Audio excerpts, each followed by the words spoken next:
حضرت ابن عباس رضی اللہ عنہ فرماتے ہیں کہ قارون حضرت موسیٰ علیہ السلام کا چچا زاد بھائی تھا۔ دنیاوی علوم میں اس نے خوب ترقی کی تھی۔ وہ حضرت موسیٰ علیہ السلام سے حسد رکھتا تھا۔ جب زکوٰۃ کا حکم آیا تو حضرت موسیٰ علیہ السلام نے اپنی امت سے زکوٰۃ ادا کرنے کو کہا۔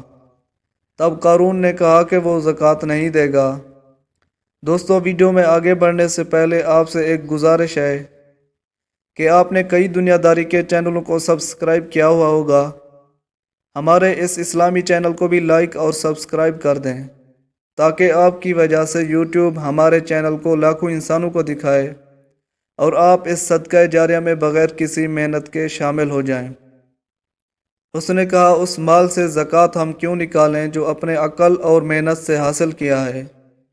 اس نے عوام سے کہا کہ موسیٰ علیہ السلام نے نماز کا حکم دیا، تم نے برداشت کیا۔ اس نے اور احکام دیے، تم نے پورے کیے۔ اب وہ زکوٰۃ کا کہتا ہے، وہ بھی برداشت کرو۔ لوگوں نے کہا، تم ہی اس کا حل نکالو۔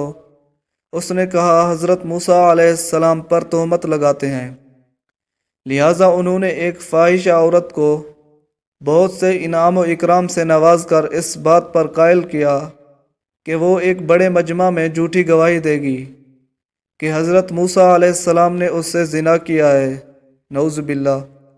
اس کے بعد قارون حضرت موسیٰ علیہ السلام کے پاس گیا اور کہا کہ لوگ کہتے ہیں کہ آپ ہمیں دین کے سارے احکام واضح کریں۔ چونکہ انبیاء علیہ السلام امت کی اصلاح کے لیے ہوتے تھے تو حضرت موسیٰ علیہ السلام بخوشی آمادہ ہو گئے۔ اس کے بعد ایک بڑا مجمع اکٹھا ہوا اور اللہ کے نبی نے خطاب فرمایا، باقی احکام بتائے کہ اللہ تعالیٰ کا شریک نہ بناؤ اور صلہ رحمی کرو۔ جب زنا کے حکم تک پہنچے تو فرمایا، جب کوئی بیوی والا زنا کرے تو اسے سنگسار کیا جائے۔ کچھ لوگوں نے کہا کہ اگر آپ زنا کریں تو؟ حضرت موسیٰ علیہ السلام نے فرمایا، تو پھر مجھے بھی سنگسار کر دیا جائے۔ انہوں نے کہا، آپ نے زنا کیا ہے؟ حضرت موسیٰ علیہ السلام نے تعجب سے پوچھا، میں نے؟ انہوں نے کہا، جی ہاں، اس کا ہمارے پاس ثبوت ہے۔ پھر اس زانیہ عورت کو بلایا کہ وہ بتائے۔ حضرت موسیٰ علیہ السلام نے بھی اسے قسم دی کہ وہ سب کو حقیقت بتائے۔ تب اس نے کہا کہ ان لوگوں نے مجھے بہت زیادہ مال دیا اور قائل کیا کہ میں آپ پر زنا کی تہمت لگاؤں، مگر آپ تو پاک ہیں اور اس الزام سے بالکل بری ہیں۔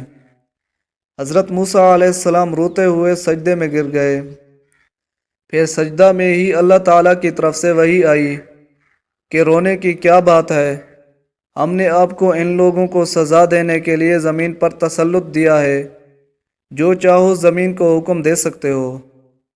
حضرت موسیٰ علیہ السلام نے زمین کو حکم دیا کہ ان سب لوگوں کو نگل جا۔ زمین نے حکم مانا۔ جب ایڑیوں تک زمین میں دھنس گئے تو عاجزی سے حضرت موسیٰ علیہ السلام سے معافی مانگنے لگے، مگر انہوں نے زمین سے کہا، انہیں اور دھنسا دے، تو پھر گردنوں تک پہنچ گئے اور حضرت موسیٰ علیہ السلام کو عاجزی سے پکارتے رہے، لیکن انہوں نے نہ مانا اور وہ سب زمین میں دھنس گئے۔ اس کے بعد اللہ تعالیٰ کی طرف سے وحی نازل ہوئی کہ اے موسیٰ، وہ آپ سے التجا کرتے رہے اور پکارتے رہے، میری عزت کی قسم اگر وہ مجھ سے التجا کرتے اور مجھے پکارتے تو میں ان کی دعا قبول کر لیتا۔ دعا ہے کہ اللہ تعالیٰ ہمیں بھی سچی توبہ کرنے کی توفیق دے اور پھر اس پر قائم رکھے، آمین۔